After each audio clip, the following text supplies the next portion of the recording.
Hello students, मैं पंकज मिश्रा आप सभी लोगों का स्वागत करता हूं एग्जामपुर आईएएस इंग्लिश मीडियम के इस यूट्यूब चैनल पर। आशा और उम्मीद करता हूं कि आप सभी लोग अच्छे होंगे, स्वस्थ होंगे। जैसा आप सभी लोगों को मालूम है कि हमारा आफ्टरनून सेशन है और इस आफ्टरनून सेशन में हम आपसे जो है इंडियन पॉलिटी के करंट अफेयर्स के टॉपिक पर बात करते हैं। तो इसी टॉपिक पर या आज की इस क्लास में हम एक बहुत ही बर्निंग इशू के ऊपर बात करने वाले हैं। जैसा आप सभी लोगों को मालूम है, ईडब्ल्यूएस कोटा को लेकर सुप्रीम कोर्ट में जो है केस फाइल किया जा चुका है और इसकी हियरिंग चल रही है। तो क्या है ये ईडब्ल्यूएस कोटा, क्या इसकी जो है कह सकते हैं इश्यूज क्या हैं, सुप्रीम कोर्ट का इसके ऊपर क्या स्टैंड है। तो चलिए आज के इस शॉर्ट वीडियो में इस प्रश्न को या इस पूरे टॉपिक को समझने की कोशिश करते हैं। सबसे पहले हमेशा की तरह क्यों आज हम इस टॉपिक को डिस्कस कर रहे हैं, वाई वी आर डिस्कसिंग। आज का दिन ही क्यों मैंने चुना है कि ईडब्ल्यूएस कोटा को आज हम पढ़ें।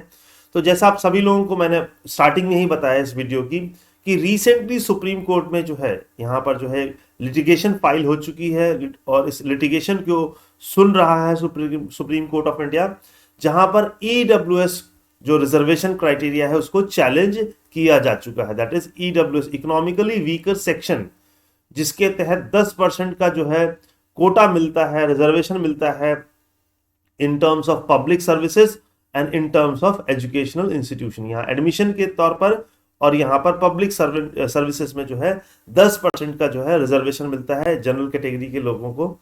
तो इसके खिलाफ जो है सुप्रीम कोर्ट में जो है बेसिकली जो है रिट कह सकते हैं केस फाइल हो चुका है। यहाँ पर सुप्रीम कोर्ट का भी जो मंशा है वो ये जानना चाहती है कि सरकार ने ये जो ईडब्ल्यूएस क्राइटेरिया का जो मॉडल तैयार किया है उसको कैसे कैलकुलेट किया, इसके कैलकुलेशन को लेकर जो है सरकार से जो है प्रश्न पूछे जा रहे हैं। ठीक है, तो यहाँ जो है इसका जो कैलकुलेशन है उसके ऊपर जो है प्रश्न चिन्ह लगाया जा रहा है।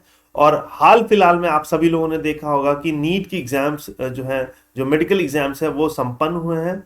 तो यहाँ पर भी जो है इसी बात को लेकर जो है जो मामला जो है सुप्रीम कोर्ट में है कि भाई जो पिटिशनर्स हैं उन्होंने सुप्रीम कोर्ट के सामने जो है ईडब्ल्यूएस कोटा को चैलेंज किया है कि कैसे जो है यहाँ पर जो है इसका जो है गवर्नमेंट ने इस कोटे को कैलकुलेट किया है, इसके इनकम क्राइटेरिया को यहाँ पर जो है चैलेंज किया गया है सुप्रीम कोर्ट ऑफ इंडिया में। तो चलिए समझते हैं। तो सबसे पहले यहाँ पर जो है हम जानते हैं कि सरकार ने जो है अपने डिफेंस में कहा है कि उसने जो है ये ईडब्ल्यूएस कोटा का जो रिकमेंडेशन है वो एक 3 मेंबर पैनल के सजेशन या रिकमेंडेशन के आधार पर लगाया है। तो ये 3 मेंबर जो कमिटी है उसमें कौन कौन से लोग हैं उनको समझ लेते हैं। तो देखिए इसमें जो है अजय भूषण पांडे जी हैं, तो he is the former finance secretary. इसके बाद इसमें सेकंड मेंबर है VK Malhotra, he is a member of secretary of Indian Council of Social Science and Research. And third person is Sanjeev Sanyal, he is principal economic adviser to the government. तो इन लोगों की जो 3 member committee है, इस कमिटी ने जो है एक्सपर्ट कमिटी ने जो रिकमेंडेशन दी थी और इसी एक्सपर्ट कमिटी के रिकमेंडेशन के आधार पर सुप्रीम कोर्ट ऑफ इंडिया में जो है एफिडेविट फाइल की है गवर्नमेंट ऑफ इंडिया ने और कहा है कि इसी मेंबर के या कह सकते इसी एक्सपर्ट कमिटी के रिकमेंडेशन के आधार पर हमने जो है ईडब्ल्यूएस क्राइटेरिया को हम यूज कर रहे हैं। अब सबसे बड़ा प्रश्न कि भाई ये ईडब्ल्यूएस है क्या, basically what exactly you understand by the term EWS. तो देखिए यहाँ पर जो है ईडब्ल्यूएस का मतलब क्या है, इकोनॉमिकली वीकर सेक्शन। तो यहाँ पर वर्ष 2000 कह सकते हैं 19 में, in the year 2019 by 103rd constitutional amendment act, 103 constitutional amendment के द्वारा सरकार ने अनुच्छेद 15 में और अनुच्छेद 16 में जो है अमेंडमेंट किया और इसके द्वारा जो है इस अमेंडमेंट के द्वारा जो है 10% का जो है रिजर्वेशन क्राइटेरिया जोड़ दिया। तो आर्टिकल 15 जो है एजुकेशनल इंस्टीट्यूशन में एडमिशन की बात करता है, आर्टिकल 15 जो है एजुकेशनल इंस्टीट्यूशन में एडमिशन की बात करता है, इससे रिलेटेड है। तो इसमें क्या किया गया, आर्टिकल 15 क्लॉज 6 दैट इज ये जो है 103rd कॉन्स्टिट्यूशनल अमेंडमेंट एक्ट के द्वारा जोड़ा गया। ठीक इसी तरह से आर्टिकल 16 जो है वो पब्लिक एम्प्लॉयमेंट की बात करता है और यहां पर जो है आर्टिकल 16 क्लॉज 6 जोड़ा गया 103rd कॉन्स्टिट्यूशनल अमेंडमेंट के द्वारा। ये क्या करता है, पब्लिक एम्प्लॉयमेंट की बात करता है। तो पब्लिक एम्प्लॉयमेंट के कंटेक्स्ट में भी आपने क्या किया है, 10% का रिजर्वेशन का गवर्नमेंट ने जो है उद्घोषणा की है। तो यहाँ पर देखिए, it added article 15 clause 6 and 16 clause 6। तो यहाँ पर 103rd कॉन्स्टिट्यूशनल अमेंडमेंट एक्ट का जो है सीधा इम्पैक्ट हमें देखने को मिल रहा है हमारे संविधान में। अब यहाँ पर जो अनुच्छेद 15 क्लॉज 6 और अनुच्छेद 16 क्लॉज 6 जो है वो क्या कहता है, ये कहता है कि जो इकोनॉमिकली वीकर सेक्शन को लोग बिलोंग करेंगे, those people who will come from EWS category, उनको जो है रिजर्वेशन मिलेगा जॉब में, और उनको रिजर्वेशन मिलेगा एडमिशन के समय किसी भी एजुकेशनल इंस्टीट्यूशन में। ठीक है, तो ये है ईडब्ल्यूएस का कह सकते हैं इम्पैक्ट। अब यहाँ पर क्या है कि जो ईडब्ल्यूएस का जो रिजर्वेशन क्राइटेरिया है, it was design to advance the welfare of the poor who were not covered by the 50% quota policy of the scheduled caste, scheduled tribe and backward class. तो यहाँ पर सरकार का जो जस्टिफिकेशन था कि हमने यहाँ पर जो ये ईडब्ल्यूएस क्राइटेरिया लाया है, उससे क्या है, जो पुअर आदमी है, जो गरीब आदमी है, जिसको जो है शेड्यूल कास्ट में कैटेगरी में नहीं आता है, शेड्यूल ट्राइब कैटेगरी में नहीं आता है, या बैकवर्ड कम्युनिटी में नहीं आता है, जिसको 50% कोटा जो रिजर्वेशन का जो लाभ है उसके तहत वो जो है कवर्ड नहीं हो रहा है, तो उसको उसके वेलफेयर के लिए हमने जो है ये कह सकते हैं ईडब्ल्यूएस क्राइटेरिया क्रिएट किया है।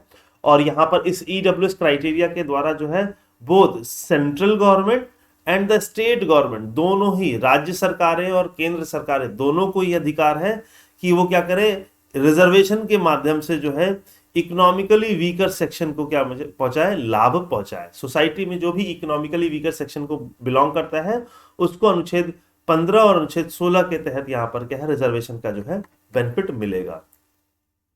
अब यहाँ पर इसकी सिग्निफिकेंस के ऊपर हम बात कर लेते हैं कि भाई बेसिकली इसकी सिग्निफिकेंस क्या है। तो यहाँ पर सरकार का दलील है कि इस ईडब्ल्यूएस रिजर्वेशन से क्या होगा, इनइक्वालिटी को हम क्या करेंगे, सॉल्व करेंगे। The question of inequality is going to be addressed. तो यहाँ पर क्या है, ये 10% का रिजर्वेशन क्राइटेरिया है, इसको सरकार कह रही है it is a progressive idea. ठीक है, और प्रोग्रेसिव आइडिया क्यों कह रही है, क्योंकि इससे इस ईडब्ल्यूएस रिजर्वेशन क्राइटेरिया से क्या कह रही है सरकार, वो लिंक कर रही है कि it has the potential to reduce educational and income inequality. ठीक है, as per as the economically disadvantage persons are concern. तो यहाँ पर सरकार कह रही है कि जो अभी तक देखिए रिजर्वेशन का जो बेनिफिट है, अभी तक जो एग्जिस्टिंग रिजर्वेशन का बेनिफिट था 2019 से पहले, 103rd कॉन्स्टिट्यूशनल अमेंडमेंट से पहले, तो वो समाज में शेड्यूल कास्ट को मिलता था, शेड्यूल ट्राइब को मिलता था, और जो बैकवर्ड कम्युनिटी थी उसको मिलता था। सरकार की दलील ये है कि भाई जो हम कह सकते हैं कि भारत में बहुत सारी ऐसी कह सकते हैं जनसंख्या है जो क्या है, इकोनॉमिकली वीकर है, जो आर्थिक आधार पर क्या है, वो बहुत ही गरीब है, इकोनॉमिकली वीक सेक्शन है वो। तो ये लोग जो है इस रिजर्वेशन पॉलिसी से क्या है, दे आर लेफ्ट आउट, इनको जो है किसी प्रकार का लाभ नहीं मिल रहा था। तो इनको भी जो है इस क्राइटेरिया के द्वारा क्या है, इस बास्केट में जो है इंक्लूड करने की कोशिश की जा रही है सरकार के द्वारा। ठीक है, यहां पर दूसरा तर्क है कि the EWS reservation it recognises economically backwardness. तो यहां पर सरकार का दूसरा दलील है इसकी सिग्निफिकेंस को लेकर यह है कि जो ईडब्ल्यूएस क्राइटेरिया का जो हम रिजर्वेशन ला रहे हैं उससे क्या है, बैकवर्डनेस, दैट इज पिछड़ेपन को हम जो है इंक्लूड कर रहे हैं। तो यहाँ पर मैंने आपसे क्या बताया कि बहुत सारे ऐसे समाज में लोग हैं, क्लास हैं जो बैकवर्ड हैं, दैट मीन्स पिछड़े हुए हैं समाज में। और इनका पिछड़ापन क्यों है, क्योंकि भुखमरी है इनके पास, पावर्टी, गरीबी है। ठीक है, और चूंकि ये शेड्यूल कास्ट, शेड्यूल ट्राइब और ओबीसी कैटेगरी को नहीं बिलोंग करते हैं, इसीलिए इनको जो है रिजर्वेशन का लाभ भी नहीं मिल पाता है।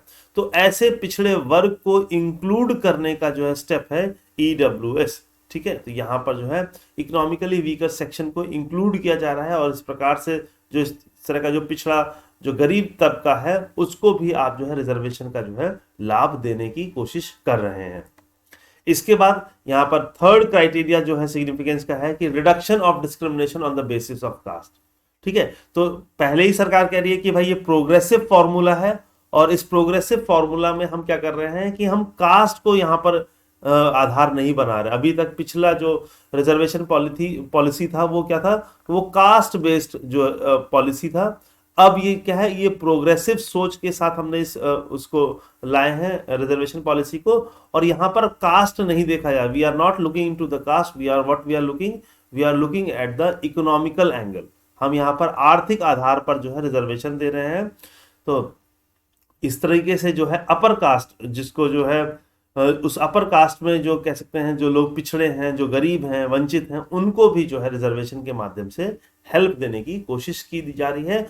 और यहाँ पर एक जो बहुत बड़ी बहस थी कि रिजर्वेशन को अक्सर जो है कास्ट के नजरिए से देखा जाता था, तो यहाँ पर ये जो इसका जो स्टिग्मा था कि रिजर्वेशन हमेशा जो है दलित को, पुअर को, शेड्यूल कास्ट, शेड्यूल ट्राइब्स के लिए है, तो इस स्टिग्मा को दूर करने की कोशिश कर रहा है ईडब्ल्यूएस कैटेगरी का जो रिजर्वेशन पॉलिसी है।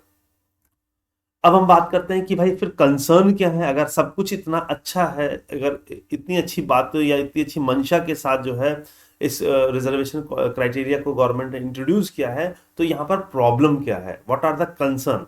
तो सबसे बड़ा कंसर्न है डेटा की अनअवेलेबिलिटी का, कि हमारे पास कह सकते हैं कि ऐसा कोई डेटा नहीं है जिससे हम रीजनेबली इस कंक्लूजन पर अराइव कर सकें। तो यहाँ पर जब ईडब्ल्यूएस बिल की हम बात कर रहे हैं, जब सरकार इस प्रस्ताव को लेकर आई थी, तो यहाँ पर जो है सरकार का एक जो है गैस वर्क था, एक वाइल्ड गैस था, स्पेकुलेशन था, ठीक है। और इसको जो है किसी भी प्रकार के एविडेंस से जो है सरकार ने सपोर्ट नहीं किया था। तो ये सरकार की क्या है, क्या कह सकते हैं, एक तरह से सोच है। It is only just a guess of the government, present day government जो है उसका एक गेस वर्क था कि जो है हम जनरल कैटेगरी के जो इकोनॉमिकली वीकर सेक्शन के सोसाइटी के लोग हैं, उनकी संख्या बहुत ज़्यादा है, उनको हम लाभ देना चाहते हैं इस रिजर्वेशन पॉलिसी के द्वारा। लेकिन इसके लिए डेटा, कोई भी किसी भी प्रकार का कोई भी डेटा जो है गवर्नमेंट के द्वारा प्रेजेंट नहीं किया गया।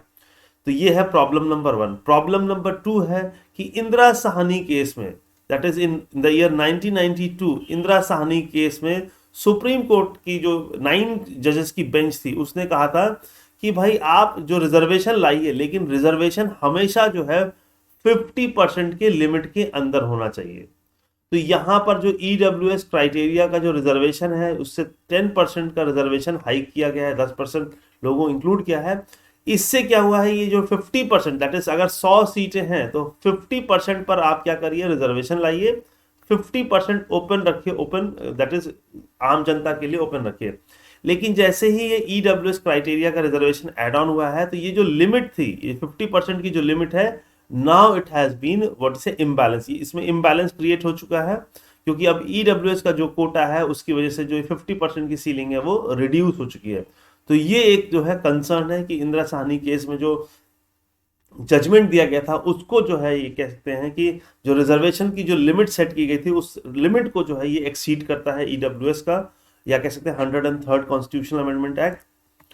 अब इसके बाद जो है तीसरा जो कह सकते हैं यहाँ पर कह सकते हैं आरोप लगाया जा रहा है सरकार के ऊपर, ये है कि भाई ये आर्बिट्ररी स्टैंडर्ड्स सरकार फॉलो कर रही है, कि यहां पर सरकार के पास government standards for determining eligibility for this reservation are ambiguous. तो यहां पर जो क्राइटेरियाज हैं, किन क्राइटेरियाज पर आप जो है ईडब्ल्यूएस के लोगों को फिल्टर आउट करोगे, जो फिल्टर आउट करने का जो प्रोसेस है, इस प्रोसेस में ही डाउट हो रहा है लोगों को कि ये क्या है, ये प्रोसेस आर्बिट्ररी है, ये क्लियर नहीं है, it is not based on any kind of evidences, ठीक है। तो यहां पर सुप्रीम कोर्ट ने भी इवन इसी बात को चैलेंज किया है कि सरकार किस प्रकार से जो है ईडब्ल्यूएस का जो रिजर्वेशन है उसको जो है एग्जीक्यूट करने वाली है। क्योंकि यहाँ पर अगर सरकार के ही आंकड़ों को पर नजर लगाई जाए, और अगर आप पर कैपिटा इनकम के आधार पर जो है रिजर्वेशन को इम्पोज करेंगे, तो गोवा का एग्जांपल लेते हैं, जहां पर जो है पर कैपिटा इनकम जो है वो करीब करीब 4 लाख रुपए है, और जब गोवा की तुलना आप करते हैं बिहार जैसे स्टेट से, तो वहां पर कैपिटा इनकम क्या आती है, 40,000 आती है। तो यहाँ पर जो हमारे पास डेटा है, जो स्टैट्स है, वो कहीं ना कहीं इस ईडब्ल्यूएस रिजर्वेशन पॉलिसी के इम्प्लीमेंटेशन के ऊपर, इस पूरे प्रोसेस के ऊपर प्रश्न चिन्ह उठाता है कि सरकार कैसे इसको जो है एग्जीक्यूट करने वाली है। अब यहां पर समझ लेते हैं कि भाई फिर सरकार ईडब्ल्यूएस कोटा को डिटरमाइन कैसे करती है, उसके क्राइटेरियाज क्या क्या है। तो जो 2019 का जो नोटिफिकेशन था, ईडब्ल्यूएस कोटा का जो नोटिफिकेशन था, that was issued by department of personal and training, DOPT के द्वारा इसको इशू किया गया था। और यहाँ पर इस नोटिफिकेशन में कहा गया था कि irrespective of the family income, तो यहाँ पर फैमिली इनकम को यहाँ पर छोड़ देने की बात की गई थी, उसमें कहा गया था कि a person will be excluded from EWS, किसी भी व्यक्ति को ईडब्ल्यूएस का जो है लाभ नहीं मिलेगा अगर उसके फैमिली के पास, इफ द फैमिली ओन्स और possesses 5 एकड़ ऑफ एग्रीकल्चरल लैंड, अगर आपके पास 5 एकड़ एग्रीकल्चरल लैंड है आपके परिवार के पास, तो आपको ईडब्ल्यूएस का जो है रिजर्वेशन नहीं मिलेगा। अगर आपके पास क्या है, रेजिडेंशियल प्लॉट है जो कि 1000 स्क्वायर फीट का हो, 1000 स्क्वायर फीट का अगर रेजिडेंशियल प्लॉट है तो आपको जो है कह सकते हैं इसका बेनिफिट नहीं मिलेगा। या आपके पास रेजिडेंशियल प्लॉट है 100 स्क्वायर यार्ड का किसी भी नोटिफाइड म्यूनिसिपैलिटी में, तो आपको जो है ईडब्ल्यूएस का जो है बेनिफिट नहीं मिलेगा। A plot of 200 square yards और above in area other than notified municipality, अगर आपको 200 यार्ड स्क्वायर यार्ड 200 गज का 200 गज का या उससे ऊपर का जो है अगर आपके पास घर है या मकान की जमीन है किसी भी म्यूनिसिपैलिटी में, तो ऐसे में आपको जो है ईडब्ल्यूएस का जो है रिजर्वेशन का फायदा नहीं मिलेगा। तो कैसा लगा आपको आज का ये शॉर्ट वीडियो, चैट बॉक्स में जरूर बताइएगा। My self Pankaj Mishra signing off from this platform.